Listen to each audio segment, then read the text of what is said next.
Describe yourself in 3 words. Interview question 16. How do you handle stress and pressure?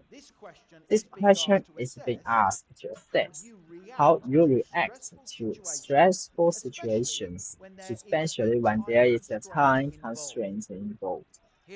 Here is an important tip in your answer. Don't forget to say you remain calm, focus on the task at hand, delegate when possible, and block out distractions. Here is a quick advice. How do you handle stress and pressure? I handle stress and pressure in a calm, controlled, and professional way. When faced with time deadlines or challenging situations, I stay focused on the end goal and break down tasks into manageable priorities.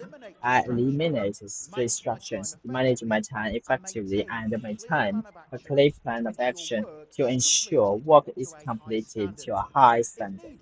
If needed, I delegate tasks based on team members' strengths so we remain efficient and deliver results and improve for the company. Another great answer.